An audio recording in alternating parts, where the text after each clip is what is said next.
की प्रक्रिया और उसकी जिंदगी की प्रक्रिया दोनों साथ है। गोल्डन अपॉर्चुनिटी है उसके साथ। ये सबसे ज्यादा बेनिफिशियरी आज का जो फर्स्ट टाइम वोटर है वो 2047 का सबसे बड़ा बेनिफिशियरी बनने वाला है। ये बात मैं उसको समझा रहा हूं कि भाई मैं तेरा भविष्य बना रहा हूं, तुम मेरे साथ जुड़ जाओ। और मैं क्या मानता हूं कि वो जुड़ेगा। दूसरा, फर्स्ट टाइम वोटर जो है वो परंपरागत चीजों से बाहर आना चाहता है। अब आप देखिए विपक्ष का घोषणा पत्र पूरी तरह इकोनॉमी को फेल करने वाला घोषणा पत्र है। एक प्रकार से विपक्ष का घोषणा पत्र देश के जो फर्स्ट टाइम वोटर है या पिछले जिनकी उम्र 25 से कम है उनके भविष्य को रौंदने वाला उनका मैनिफेस्टो के इकोनॉमिक प्रोग्राम है। वो तो खटाखट खटाखट खटाखट पैसे देने वाला। मैं उनको क्या करना है, पूरा अगर एनालिसिस करोगे तो सबसे बड़ा नुकसान ये जो देश के 25 साल की उम्र से कम उम्र वाले लोग हैं उनके भविष्य को रौंदने वाला एक उनका इकोनॉमिक प्रोग्राम है जी। बर्बाद हो जाएगा। मुझे उनकी जिंदगी बनानी है। मैं देश में इनोवेशन को बल देना चाहता हूं। देखिए देश में जो पैटेंट इन दिनों रजिस्ट्री हुई, हिस्टोरिकल रिकॉर्ड है पैटेंट के। तो यंग जनरेशन को लगता है हाँ हमारी जिंदगी बढ़ रही है। आज डेटा मेरे देश का इतना सस्ता है। मैं जानता हूं मेरे देश को आर्थिक रूप से नुकसान हो रहा है, लेकिन सस्ता डेटा का परिणाम है कि मैं देश में डिजिटल रिवॉल्यूशन लाने में मेरे नौजवानों को मैंने ताकत दी है। आज वो दुनिया, मुझे अभी गेमिंग वाले बच्चे मिले थे, वो कहते थे साहब दुनिया के देश में हम खेलने के लिए जाते हैं, वहाँ डेटा इतना महंगा है। बोले हम 50 बार सोचते हैं, हम भारत के अंदर इतना हमारे लिए अवसर है, इतना सस्ता डेटा है तो हम हिम्मत कर रहे हैं। एजुकेशन में आज डेटा सस्ता होने के कारण उसको कितनी फायदा हो रहा है जी। लॉन्ग डिस्टेंस लर्निंग, हाँ हर चीज में, टेलीमेडिसिन में। ये जो हमने इन चीजों पर कंट्रोल करके रखा है इसका बहुत बड़ा लाभ हो रहा है, बड़ा रिवॉल्यूशन हो रहा है। और जो मिडिल क्लास टैक्स पेयर है उसके लिए जो देखिए जहां तक टैक्स पेयर है, सचमुच में टैक्स पेयर का सम्मान होना चाहिए, टैक्स पेयर का गौरव होना चाहिए। आए दिन रास्ते चलते हर टैक्स पेयर को गाली देते रहेंगे तो देश कैसे चलेगा जी? ये मैं समझ नहीं आता हूँ ये किस सोच का परिणाम है। देखिए क्या बदलाव आया है। मैं टैक्स पेयर की बात करूं, पिछले 10 वर्ष में आईटीआर फाइल करने वालों की संख्या 2 गुने से अधिक हो गई। पहले 4 करोड़ से भी कम लोग आईटीआर फाइल करते थे, आज 8 करोड़ से ज्यादा लोग आईटीआर फाइल कर रहे हैं। टैक्स कलेक्शन 3 गुना बढ़ोतरी हुई है। मतलब पहले जो नेट टैक्स कलेक्शन होता था वो 11 लाख करोड़ रुपए होता था, आज net tax collection 34 lakh crore रुपए हो रहा है। ये क्यों हो रहा है? उसको भरोसा है कि वो जो पैसा दे रहा है ना वो सही जगह पे उपयोग हो रहा है, विकास के काम, चोरी लूटफाट में नहीं आया, इसलिए वो विश्वास के कारण देने के लिए आगे आया है। मोदी जी, चुनाव के दौरान आपने वक्त निकाला और हमसे इतनी सारी बातें की, उसके लिए धन्यवाद। बहुत बहुत धन्यवाद आपको। और मेरे देशवासियों से ये फर्स्ट टाइम वोटर्स को मेरी अपील है कि देश के नाम वोट कीजिए। मैं उनको कोई राजनीतिक वोट के लिए नहीं कह रहा, देश के नाम वोट कीजिए। खुद का आने वाला 25 साल के भविष्य के लिए वोट करें, ये मैं उनसे आग्रह करूंगा। दूसरा मैं देशवासियों का कहूंगा, मैं सभी पॉलिटिकल पार्टी के वर्कर्स को भी कहना चाहूंगा कि गर्मी बहुत है, धूप में सभी पार्टी के वर्कर दौड़ रहे हैं। मैं सभी पार्टी के वर्कर को कहूँगा बहुत पानी पीजिए, बहुत पानी पीजिए, दौड़िए, बहुत दौड़िए, लेकिन पानी बहुत पीजिए, ताकि इस धूप में, इस गर्मी में मतदाताओं को भी कहूँगा कि इतनी ही धूप क्यों ना हो, आप मतदान अवश्य करें। हो सके तो सुबह जल्दी जल्दी मतदान कीजिए। ये और लोकतंत्र के उत्सव के रूप में चुनाव को मनाएं। यही मेरी प्रार्थना होगी देशवासियों को। अगली चुनाव सर्दियों में कीजिएगा और वन नेशन वन इलेक्शन वाला। आपने सही मुद्दा उठाया, वन नेशन वन इलेक्शन हमारा एक कमिटमेंट है। हमने पार्लियामेंट में भी बोला हुआ है, हमने कमेटी भी बनाई थी, कमेटी का रिपोर्ट भी आया है।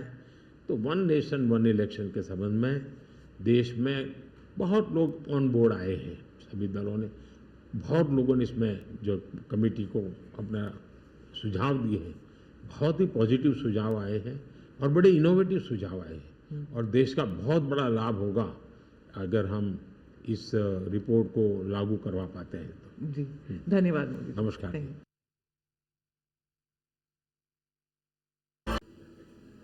নমস্কার, দেখছেন কলকাতা টিভি, সঙ্গে রয়েছে আমি স্বর্ণালী। শুরু করছি সেরা 10। ভোটের মুখে মুর্শিদাবাদের ডিআইজি বদল ঘিরে তুঙ্গে তরজা, বেছে বেছে অফিসার বদল, বিজেপিকে তোপ এ বিষয়ে মমতা বন্দ্যোপাধ্যায়ের। একই সঙ্গে রামনবমীর মিছিল নিয়ে বিস্ফোরক মন্তব্য মুখ্যমন্ত্রীর। দাঙ্গা করে এনআইএ ঢুকিয়ে দিতে চাইছে বিজেপি, এমনটাই দাবি করেছেন মমতা বন্দ্যোপাধ্যায়। হাওড়ায় শর্ত সাপেক্ষে মিছিলের অনুমতি আদালতের। এই নিরপেক্ষ নির্বাচনকে বানচাল করবার যারা চেষ্টা করছে তাদের মধ্যে নাম্বার 1 পুলিশের ড্রেসে একজন ক্রিমিনাল, তার নাম মুকেশ কুমার। কথাটা শুনতে খারাপ লাগতে পারে, পুলিশের ড্রেসে বলেছি, মানসিকভাবে তিনি একজন ক্রিমিনাল মানসিকতার অফিসার। আমি সংখ্যালঘু ভাই বোনদের বলবো, যদি দেখেন স্লোগান দিচ্ছে 17 তারিখ ওটা ওদের দাঙ্গা করার দিন, আমি মনে করি ওটা মানুষের সম্মানের দিন হোক, ঐক্যের দিন হোক। গালাগালি দিলেও মাথা ঠান্ডা করে আল্লাহর নামে প্রে করবেন, ওদের বিদায় চাইবেন, কিন্তু কেউ কোনো প্ররোচনায় পা দেবেন না। এর আগে ডিজি পুলিশ অফিসার বদল ঘিরে তুঙ্গে ওঠে রাজনৈতিক তরজা। এবার ভোটের মুখে মুর্শিদাবাদের ডিআইজি মুকেশের বদলি, জানিয়ে শুরু হয়েছে রাজনীতির দড়ি টানাটানি। এই মুকেশ কুমারের তৃণমূল দলের হচ্ছে আগমার্কা দালাল, আগমার্কা কৃতদাস মুকেশ কুমার, এবং এই মুর্শিদাবাদের নির্বাচনের আগে ভয়ঙ্কর খেলা খেলছিল। বিশেষ করে আমার লোকসভা কেন্দ্র বহরমপুরের ভয়ঙ্কর খেলা খেলছে এই মুকেশ কুমার, দাঙ্গা লাগানোর চেষ্টা করছে। হ্যাঁ, आप जानबूझ के बीजेपी का बात पे अब चुन चुन के ऑफिसर चेंज करते हैं। अगर दंगा एक भी हो हम आपको पकड़ाएगा कि हमारा लॉ एंड ऑर्डर अभी इलेक्शन कमीशन आप देख रहा है, अब हमारा बात नहीं सुन रहा है। মুখ্যমন্ত্রীর এই কথাতেই শিরোনামে রামনবমী। 17 এপ্রিল রামনবমীর মিছিল। মুখ্যমন্ত্রীর দাবি ওই দিন অশান্তি পাকানোর ষড়যন্ত্র করছে বিরোধীরা। আপনাদের এখানকার যিনি প্রার্থী তিনি বোয়া কলমে একজন বড় গুন্ডা সর্দার। আমাদের শান্তি রক্ষা করতে হবে। ওরা চায় দাঙ্গা করে এনআইএ ঢুকিয়ে দিয়ে ভোটটা যাতে না হয়, আর ভোটটা যাতে ওরা ছাপ্পা মেরে দেয়। মুখ্যমন্ত্রী একজন উচ্চতার রাজনৈতিক ব্যক্তিত্ব, তিনি নর্থ বেঙ্গলে এত ঘোরাঘুরি করছেন আর ঘুরে একটাই কথা বলছেন যে দাঙ্গা লাগলে কে চাই থাকবে, অর্থাৎ মুখ্যমন্ত্রী দাঙ্গা চাইছেন। আমরা এটুকুনি বলতে পারি, আর কত রাম বিরোধিতা করবেন? রাম কি নাম বদনাম না করো। এই আশঙ্কা প্রকাশ করে তো লাভ নেই। তিনি নির্বাচন কমিশনকে জানান, তিনি প্রকাশ্যে বলুন কোথায় দাঙ্গা লাগাতে চাইছেন, কি লাগাতে চাইছেন, কেন লাগাতে চাইছেন। দাঙ্গাকারীদের প্রশ্রয়দাতা যারা আছে তাদেরকে কোমরে দড়ি বেঁধে জেলে ঢুকিয়ে দিন, কিন্তু বাংলার মুখ্যমন্ত্রী, তার তো হাতে প্রশাসন আছে, পুলিশ আছে, তিনি সেই কাজটা করুন। শুধু মাইকের সামনে এসে কথা বলে তো লাভ হবে না। রামনবমীর মিছিল নিয়ে মামলা গড়িয়েছে আদালতে। হাওড়ায় শর্ত সাপেক্ষে মিছিলের অনুমতি দিয়েছে আদালত। কি কি বলা হয়েছে সেখানে? মিছিলে কোনো অস্ত্র ব্যবহার করা যাবে না, 200-র বেশি লোক থাকতে পারবে না, ডিজে ব্যবহার করা যাবে না, প্রয়োজনে কেন্দ্রীয় বাহিনী চাইতে পারবে রাজ্য, কোনো গোলমাল বাঁধলে তার জন্য দায়ী থাকবে মিছিলের উদ্যোক্তাদের 5 জন। কলকাতা টিভি। ঝড় বিধ্বস্ত উত্তরবঙ্গে ক্ষতিপূরণ নিয়ে তুঙ্গে রাজনৈতিক তরজা। পোস্ট শুভেন্দু অধিকারী চিঠি দিয়ে এবং তিনি সেই বিষয়ে ক্ষতিগ্রস্তদের, তারপরও মিথ্যা প্রচার করছে মমতা বন্দ্যোপাধ্যায় এবং অভিষেক বন্দ্যোপাধ্যায়। এ বিষয়ে পাল্টা জবাব দিয়েছে তৃণমূল কংগ্রেস। 31শে মার্চ কয়েক মিনিটের ঝড়ে লন্ডভন্ড জলপাইগুড়ি, কোচবিহার, আলিপুরদুয়ারের একাংশ। ঘরছাড়া হন অসংখ্য মানুষ। নতুন বাড়ি তৈরির জন্য দুর্গতদের মাথা পিছু 1,20,000 টাকা দেওয়ার দাবি জানায় রাজ্য সরকার। কমিশন 20,000 টাকার বেশি অনুমতি দেয়নি। কমিশন কত অনুমতি দেয়, কিভাবে দেয় তা নিয়ে নির্বাচন কমিশন সরকারিভাবে কিছু জানায়নি, কিন্তু তৃণমূলকে নিশানা করতে কমিশনের একটি চিঠিকে হাতিয়ার করেন বিরোধী দলনেতা। শুভেন্দুর দাবি 9 এপ্রিল রাজ্য সরকারকে চিঠি দেয় কমিশন, তারপরও মিথ্যে প্রচার করছে তৃণমূল। বিরোধী দলনেতার অভিযোগে পাল্টা পোস্ট করে জবাব দিয়েছে তৃণমূল। ক্ষতিপূরণের অনুমতি দিয়েছে কমিশন, কিন্তু আংশিক ক্ষতিগ্রস্তদের দাবি তৃণমূলের। ইতিমধ্যেই ঝড়ে ক্ষতিগ্রস্তদের 20,000 টাকা দিয়েছে রাজ্য সরকার। আরো এক দফায় 40,000 টাকা দেওয়ার কথা বলেন মুখ্যমন্ত্রী মমতা বন্দ্যোপাধ্যায়। পরবর্তীতে ধাপে ধাপে দুর্গতদের ক্ষতিপূরণের কথা বলেছে রাজ্য প্রশাসন। কলকাতা টিভি। লোকসভা নির্বাচন একেবারে ঘাড়ের উপর নিঃশ্বাস ফেলছে। এর মধ্যেই প্রধান দুই বিরোধী দলের সেনাপতির কপ্টারে পরপর তল্লাশি।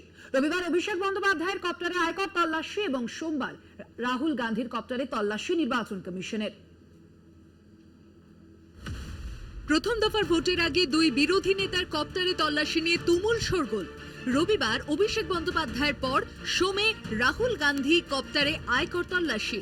তল্লাশির কথা সর্বপ্রথম এক্স হ্যান্ডেলে জানান অভিষেক। দাবি করা হয়েছে অভিষেকের কপ্টারে কিছুই পায়নি আয়কর আধিকারিকরা। এ বিষয়ে কমিশনকে অভিযোগ চিঠি দিয়ে জানানো হয়েছে। নির্দিষ্ট দুই অফিসারের নাম করে অভিযোগ করা হয়। এ বিষয়ে বিরোধী দলনেতা শুভেন্দু অধিকারী জানান, কমিশন আগেই জানায় রাজনৈতিক নেতারা যে চার্টার্ড ফ্লাইট বা চপার ব্যবহার করবেন সেখানে তল্লাশি করা হবে। সেই দায়িত্ব আয়কর বিভাগকে দেওয়া হয়েছিল। অভিষেকের পর সোমবার কংগ্রেস নেতা রাহুল গান্ধীর চপারে তল্লাশি আয়করের। ওয়ায়নাডে প্রচারে যাওয়ার পথে তামিলনাড়ুর নীলগিরিতে কপ্টারে তল্লাশি চালান কমিশনের ফ্লাইং স্কোয়াডের আধিকারিকরা। ঘটনায় বিজেপিকে তোপ কংগ্রেসের। বেহালা ফ্লাইং ক্লাবে অভিষেকের কপ্টারে তল্লাশি চালাতে যান নির্বাচন কমিশনের আধিকারিকরা। অভিযোগ তাদের বাধা দেয় পুলিশ। কলকাতা টিভি।